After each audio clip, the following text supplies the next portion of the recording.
Before we begin, take a moment to like the video, subscribe if you haven't yet, and let me know in the comments where you're watching from and when. It helps more than you think, and make sure stories like this keep finding you. Now, let's begin.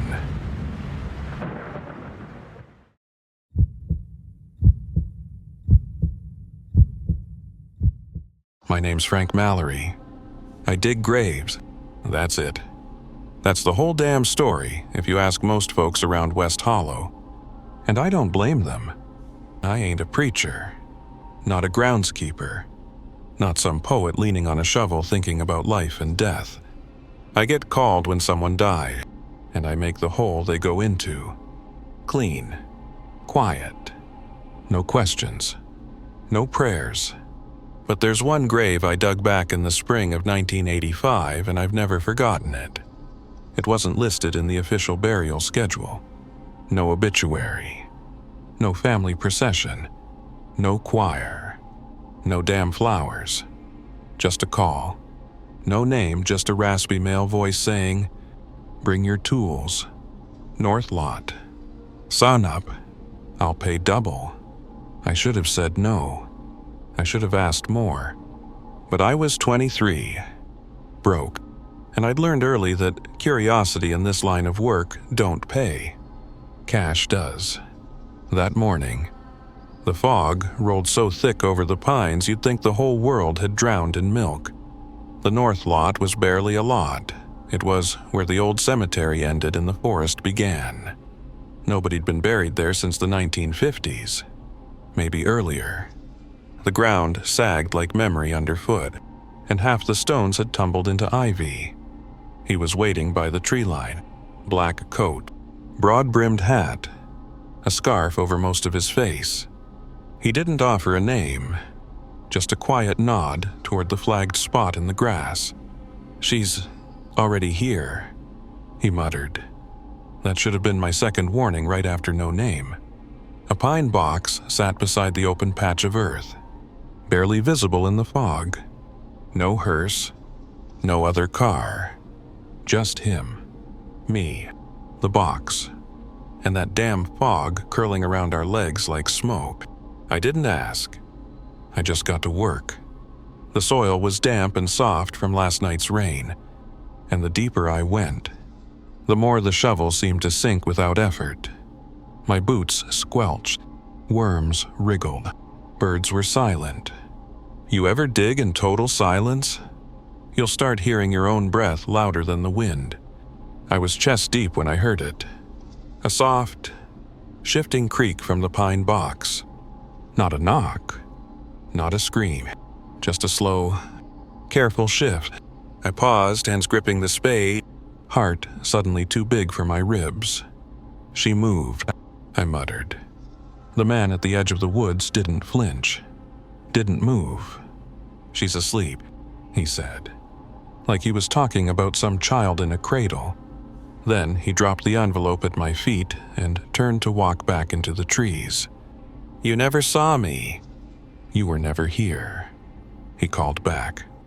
"And don't carve her name unless she asks for it." Those words stuck, not because they made sense, but because they didn't. I stood there, watching his dark shape vanish into the trees like smoke swallowed by deeper fog. And then I looked at the pine box again, and I swear, there were 5 long scratches across the inside of the glass viewing pane. Thing is, I never told anyone this story. Not once. Not for 40 damn years. But I have to now. Because she asked again just this morning. Same voice. Same question. Is my name on the stone yet? I didn't sleep much that night. You'd think after 4 decades of grave work, a man would grow numb to dreams. But this wasn't a dream. This was different. Sharper. Louder. Like someone knocking on your skull from the inside. It started the way it always does. Fog crawling over the hills. The tree line just barely visible, like a row of crooked teeth. And then the voice soft, familiar in a way that made my stomach knot. "Is my name on the stone yet?" I shot upright in bed, lungs aching like I'd just surfaced from drowning. Cold sweat clung to my neck. The clock read 5:47 a.m., same as it always did when she came. Always at that hour. Always during spring. I live alone. Have since the late 90s. Just me in a one-bedroom shack outside West Hollow. Nothing fancy. No porch lights. Just a propane heater. A few tools. And the old steel desk where I keep my ledgers every dig. Every site. Every name I've ever buried since 1981. I got up, barefoot on the creaky floorboards, and pulled the ledger from the bottom drawer. Flipped through page after page, dozens, then hundreds of entry. Thompson, Black Lot 12B, Morgan, F, Pine Rise section, Miller, R, Ashen Hollow Plot 3. And then I found it. April 7th, 1985. Nothing. Just a blank space. A single horizontal line where a name should be. Like my pen had refused to write it, but I knew the dig happened. I remembered the man, the pine box, the scratches. I remembered the envelope full of crumpled hundreds that I never cashed, still hidden behind the heater vent. So why the hell didn't I write her name down? Don't carve her name unless she asks for it. The man had said, well, she'd been asking for 39 years. At first, I thought it was just a guilty conscience. I told myself the voice wasn't real, just the weight of too many holes dug. Too many secrets shoved under 6 feet of soil. But it kept happening. Every year. Same day. Same question. At the diner. Folks joke that I talk to myself. Maybe I do. Maybe it's easier to talk to the dead than the living. At least they don't interrupt. But that voice, it didn't belong to memory. It was present, fresh, like someone whispering into your ear from the wrong side of the grave. 3 years ago, I tried something foolish. I drove out to Greenfield Pines at dawn on April 7th, parked by the old north edge, the one no one maintains anymore, and waited with a coffee in hand and a hand on my shovel. The fog rolled in around 5:30, and by 5:47, I saw her. Or I saw something. A figure, woman-sized, wearing the same dark cloak, hood up, walking the tree line. She didn't approach me, didn't wave, just stood by one of the leaning, unmarked stones and waited. Then, as if the wind carried it across the valley, "Is my name on the stone yet?" That voice didn't come from her mouth. It came from the ground. I left the coffee and ran like hell. I didn't sleep that week. Didn't dig another hole for 2 months. Told clients I had the flu. Told myself I had the flu. But deep down, I knew she was waiting. Waiting for me to remember something I'd buried deeper than any grave. Something worse than the body. The truth. I couldn't let it go. After that last sighting, if you can call it that, something started itching beneath my skin. Not a rash. Not something I could scratch away. It was like a worm had burrowed into the meat of my memory, chewing through old thoughts I'd sealed up years ago. So I did what I always do when something feels wrong. I opened the ledgers. Now, you have to understand I've kept meticulous records my entire life. Every grave I've dug, every site, every payment, whether it came in check or cash. It's the only thing that keeps a man like me grounded. The dead don't remember, so I do it for that. But the spring of 1985, there was nothing. Just that one blank line under April 7th. No name. No family. No section number. Hell. No depth. That's not just odd, that's impossible.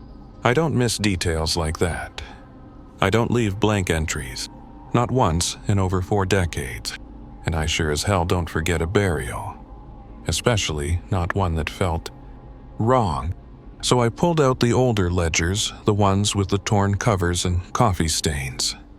Pages yellowed like autumn leaves, and that's when I noticed it. A torn page. Clean. Precise. Not ragged like a rushed rip. This was intentional. One page missing from between April 6th and 8th. My pulse kicked up. Not in fear, in rage. Because I knew damn well I didn't tear it out. I flipped the book upside down, ran my fingers along the spine. The glue was disturbed. Someone had gotten in there. Not recently, no. This was old. But it had been done. Someone had erased something. I stared at the empty space where a page should have been. And for a second, just 1 second, I saw the fog again. Felt the shovel in my hand. Heard the soil sighing shut over a box that wasn't quiet. And I remembered something else. Something worse. A smell. You ever dig a grave for someone who's not dead yet? No, you haven't. And neither should I have. But back then, I was too damn poor and too damn blind to ask the right questions. The body in that pine box didn't smell like rot. It smelled like lavender. Like skin still warm from bathwater. Like fear. I pushed away from the desk. The old wooden chair screeching loud against the floor. My heart was pounding. Not from exertion, from memory. She hadn't been dead. She hadn't even been cold. And I put her in the ground anyway. The floor beneath me swayed. Just a little. Like the earth remembered better than I did. I needed confirmation. Proof I hadn't lost my damn mind. So I drove to the town hall the next day. Walked into the records office with my hat in hand and a lie in my throat. Looking into some genealogy, I said. Fake chuckle in place. Trying to trace old family burials. You got a register from 1985. The clerk, a kid who looked 12 with a beard, pointed me to the microfiche machine. I scanned pages for an hour. Obituaries, death certificates, funeral announcements. Nothing on April 7th, but tucked in the corner of the page for April 3rd, I found it. Mallory. E.M. Presumed missing. Last seen at residence off Ash Grove Road. No remains recovered. Investigation ongoing. Mallory. My name. It couldn't be coincidence. No body recovered. No confirmation of death. Just presumed gone. My stomach churned like I'd swallowed gravel. I left the records office before my legs gave out. All the way home, my ears rang with one thought. If she wasn't dead, then what the hell did I bury? Some things in this world follow a rhythm. The tide. The harvest. The way children grow and parents shrink. But what haunted me, what follows me, was spring. Every damn year. Not winter. When death feels near. Not summer. When people are too loud and drunk to remember the dead. Not even autumn. When the trees bare their bones like an open confession. No. She always came with the first bloom. It started the spring after the burial April of 1986. I had just finished a double dig-up at Red Elm for a mother and son who died in a wreck. The sun was low. Wind sharp but bearable. The last patch of snow had just melted from the north lot. I was packing up when I saw her. Just like before. Same long coat, same hood drawn low. Standing still near the edge of the tree line, where the older graves lean like they're listening. I don't know why I walked toward her. Maybe I thought she was lost, or maybe deep down I recognized her, even before my mind let me. As I got closer, my boots crunching over gravel and frostbitten ivy, she lifted her head just slightly, enough for me to see the mouth, pale, thin, unmoving, and then the voice, not from her lips, not from the air, but from inside my own damn ears. Is my name on the stone yet? I stopped, Didn't speak. Didn't breathe. She tilted her head. Just an inch. Like a curious crow sizing up roadkill. Then gone. I don't mean she walked away. I mean one blink. She was there. And the next. The fog curled in, and she wasn't. Like she'd been sucked back into the roots beneath the grave. I thought maybe I was just tired. That grief, even borrowed grief, can mess with a man's eyes. But then came 1987. Same day. Same hour. 5:47 a.m. She was back, and so it went. 39 years. Always April. Always around dawn. Always that same damn question. Is my name on the stone yet? Sometimes she stood closer. Sometimes farther. Sometimes I'd find muddy prints leading to one of the unmarked headstones faint. Bare and too small to be mine. One spring, around D2. I tried to ignore her. Pulled the blinds. Buried myself in coffee and noise. Didn't matter. I woke up the next morning to find my boots, the ones I never touched, sitting by the door. Caked in fresh soil. That same year, I stopped keeping a calendar. What was the point? My years were measured in Aprils anyway. I thought about carving her name once just to shut her up. To give her what she wanted. But I didn't know the full name. Didn't know the date of birth. Didn't even know for certain she'd ever been alive. And part of me feared what might happen if I got it wrong. Or worse, if I got it right. What if she wasn't asking for a name? What if she was asking for permission? To come back? To finish something? To punish me for burying her before her time? That thought kept me up more nights than I'd like to admit. So I did the only thing a coward like me could do. I waited. Watched. Listened. And hoped year after year that one April she wouldn't come.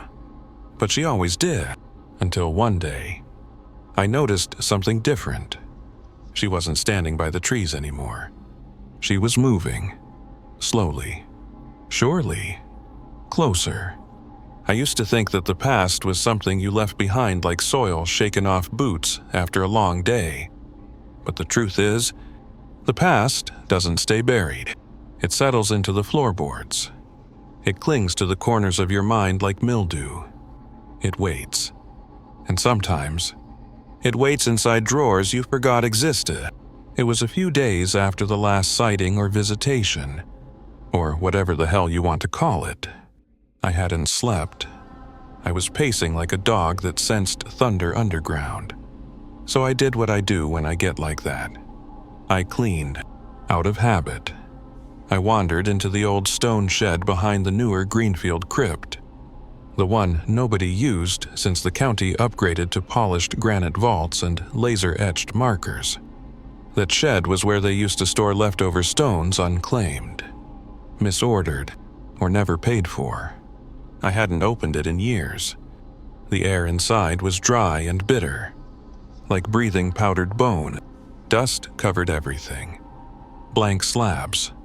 Rusted chisels, unused flower vases still in boxes, and at the very back, tucked beneath an old drop cloth, I found a drawer cabinet with brass handles the size of my fists.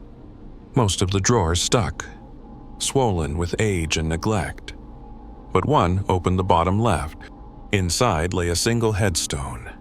Small, plain, the kind used for infants, or families who couldn't afford flourishes. What struck me wasn't the size. It was the unfinished engraving. E. That's it. Just the first letter. Deep and deliberate. Carved with the kind of care you don't give a mistake. I ran my fingers over it. It wasn't mine. I didn't carve it. I wasn't trained in stone, but someone wanted that letter on there. Someone started something and then stopped. And the more I looked at the shape of the cut, the sharp downward stroke, the precision, the more I felt like I had seen it before. Not in a shop, not in a graveyard, but in a dream. A recurring one I couldn't quite remember when awake. I took the stone outside, just into the sunlight, and held it up like a mirror to my own failure. The E stared back like an accusation. Eleanor, Emily, Esther. I don't know why I thought it was a woman's name. Maybe because the voice had always felt feminine. Not soft, not sweet, but knowing. Sharp in that maternal, disappointed way. Like someone who already forgave you but would still make you face what you did. I carried the stone back to my truck, wrapped it in a tarp, and drove it home. I didn't know what I was going to do with it. Maybe carve the rest. Maybe smash it. Instead, I laid it flat across my kitchen table, next to the ledger I still couldn't explain. And then I saw something I know wasn't there before. In the corner of the stone, shallow, almost too faint to see a second marking. Not a name, not a date, just a number. That's all. I had no idea what it meant, but I knew where to look. That night, I pulled out every damn record I ever kept. Section grids, plot assignments, funeral invoices. Cross-checked every burial I ever performed at Greenfield Pines. And there it was. Plot 47N. North Lot. Unofficial. No name. April 7th, 1985. Marked as private, cash only. It was her. I had buried that headstone myself. I just didn't remember doing it. Or maybe I wasn't supposed to remember. But why? Who had erased the rest of the name? Me or her? The mind protects itself. That's what they say in psychology books, that trauma can be buried like a body, sealed away by layers of dirt and time until nothing's left but a faint pulse under your boots. But what if it's not buried? What if it's waiting? I hadn't thought about the man in the black coat for years. Not really. Sure. I remembered the pine box, the fog, the envelope full of unmarked bills, but him, the man who brought the box, he was always a blur, until now. The moment I laid eyes on that number 47 carved into the corner of the half-finished stone, something snapped loose, like someone pulled a tarp off the worst part of my soul. I saw it. Not a memory. A replay. It was cold that morning. April 7th, 1985. The kind of morning where the dew sticks to your knuckles and makes the shovel feel like ice. I remember the sun barely peeking over the trees. Mist curled along the earth like breath on a mirror. I parked by the north lot, that crooked patch of land nobody wanted anymore, and saw the man already waiting. Same as I described years later. Broad-brimmed hat, dark coat, scarf pulled up, face hidden. Beside him, the box, a pine coffin. Small, unfinished, like it had been slapped together in a hurry. No hearse, no priest, no mourners. I got out of my truck and he nodded once. "You'll dig 6 feet," he said. Voice low and scratchy like a saw through wet wood. "But you won't mark it." I hesitated. "Name." He paused. "No name. No date. She doesn't want one." I should have walked away. I should have left him standing in the mist with his damn box and his damn money. But I didn't. I needed the work. I needed the cash. And more than that, I didn't want to know. So I dug. The soil was softer than usual, like the earth wanted this one. I was almost done when I noticed something strange. The lid of the box was moving. Not jolting. Not rising. Just shifting. Like something inside was trying to stretch. I looked up. "Is she?" I started. But he cut me off. "She's sedated. Just finish." I remember now, clear as day, the way my fingers shook. The weight in my gut. My chest clamped up like it was full of gravel. And I said nothing. I closed the last inches of that hole like it was just another job.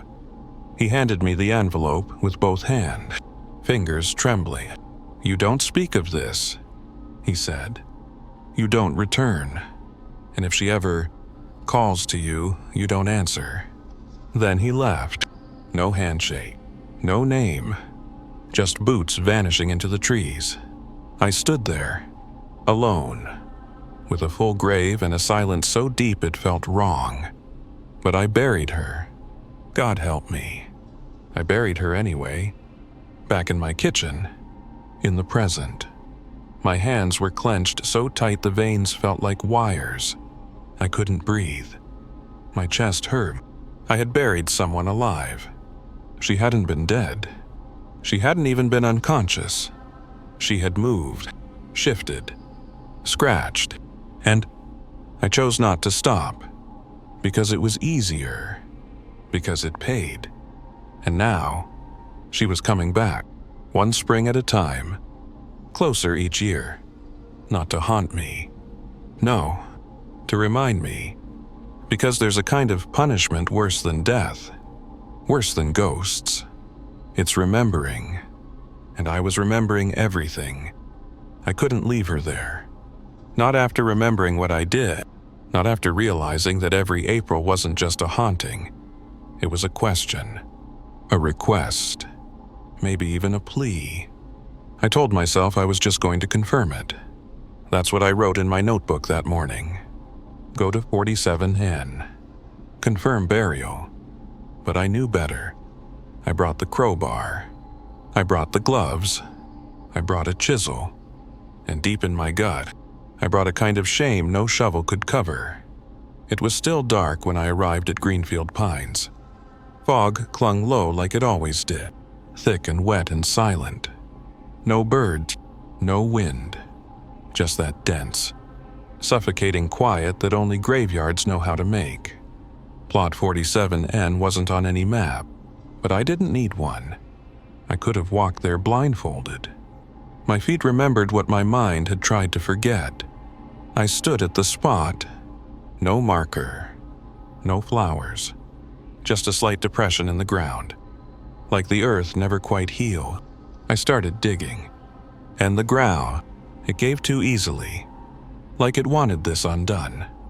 I didn't even break a sweat. Barely 5 minutes in, the spade hit wood.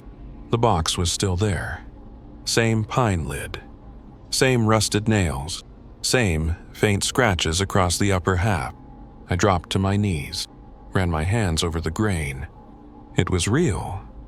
It had always been real. My breath caught. I reached for the crowbar and pried gently at the edge. The lid resisted, not out of stubbornness, but out of age. It creaked open like a memory. And there she was, Eleanor. I don't know how I knew her name, but the moment I saw her face, it clicked, like a word you'd been struggling to remember finally found your tongue. She wasn't bone. She wasn't dust. She was preserved, perfect. Her skin pale, yes, but intact. Her lips slightly parted. Her hands crossed over her chest. Nails still pink. Eyes closed, but not sunken. Not shriveled, like she'd been placed there just hours ago. 40 years.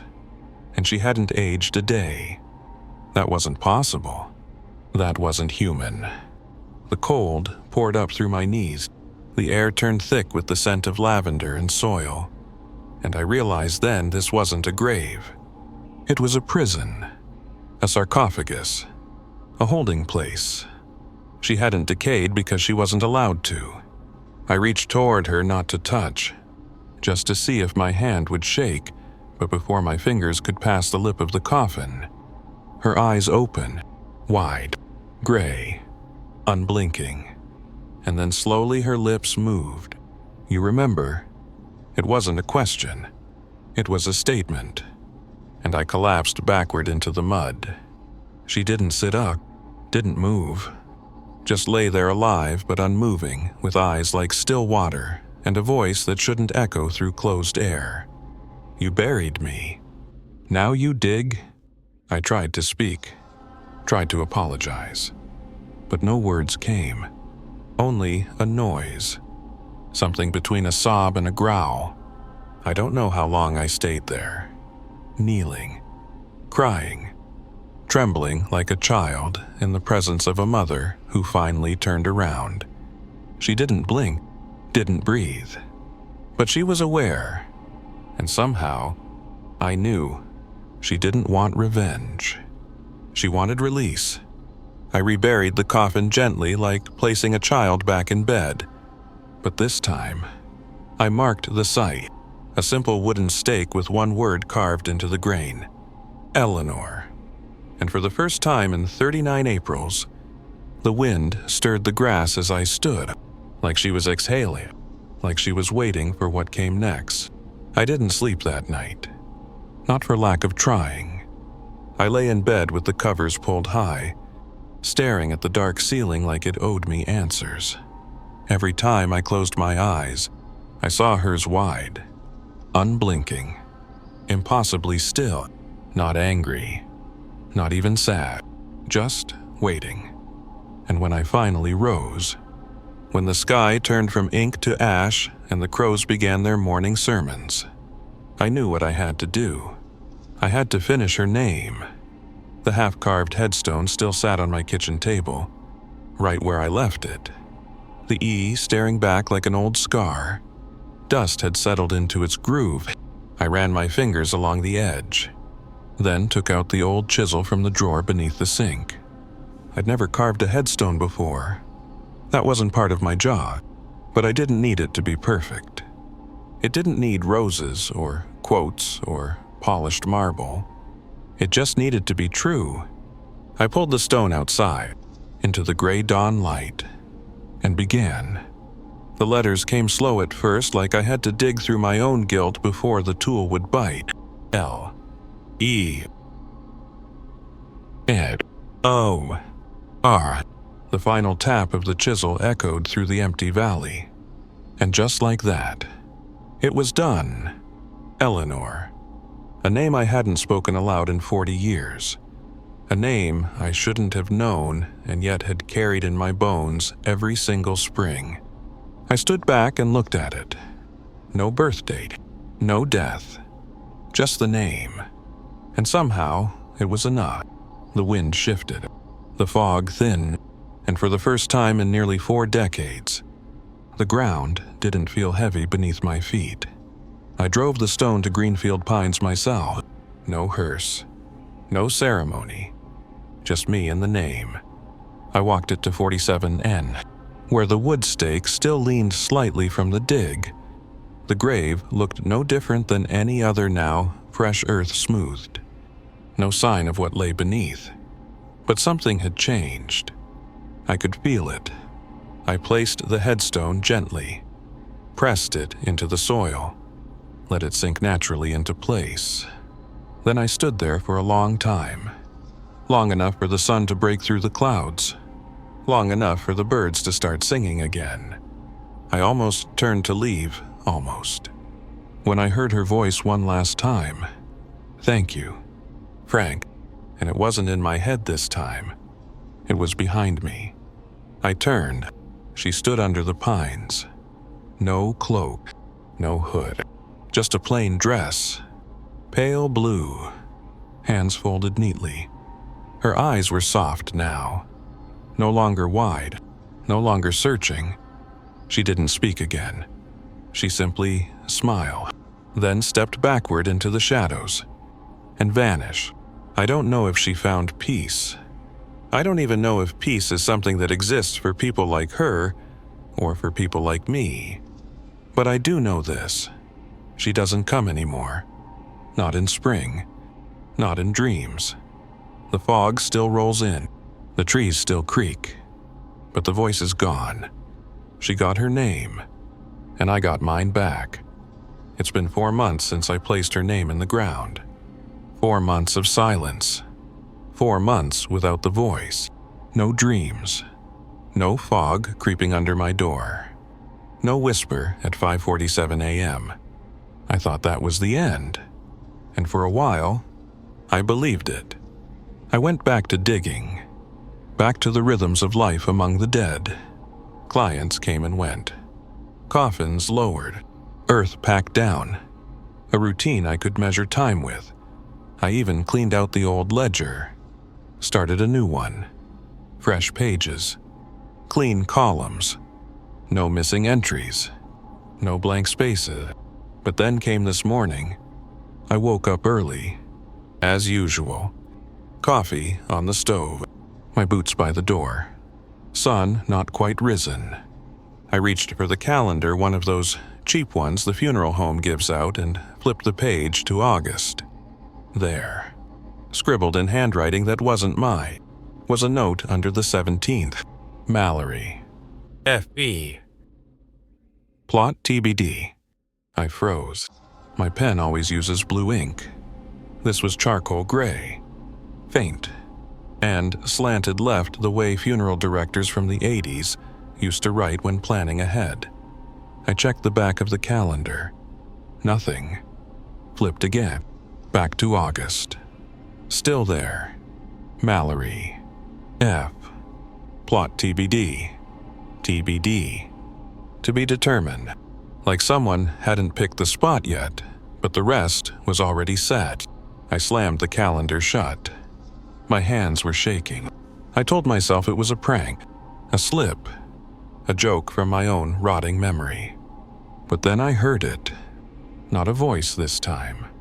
Not Eleanor. Just a sound. Stone being carved. Slow. Deliberate. I walked out to the yard. There, on the edge of my shed, where I'd left the chisel and mallet after Eleanor's stone, was a new slab. Rough. Unpolished. But not blank. 3 letters. Not deep. Not clean. But fresh.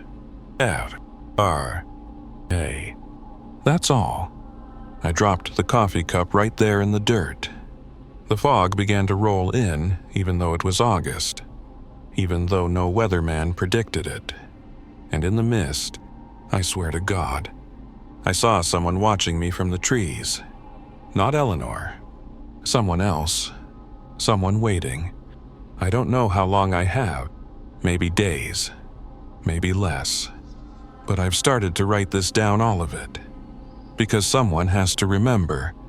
Because one day soon, someone's going to be called out to the north lot. Given an envelope. Told not to ask questions. And when they dig, when they reach the bottom, they might find me there. Eyes open, mouth closed, waiting. And if they listen closely, through the fog, they'll hear the question echoing from beneath the soil. Is my name on the stone yet?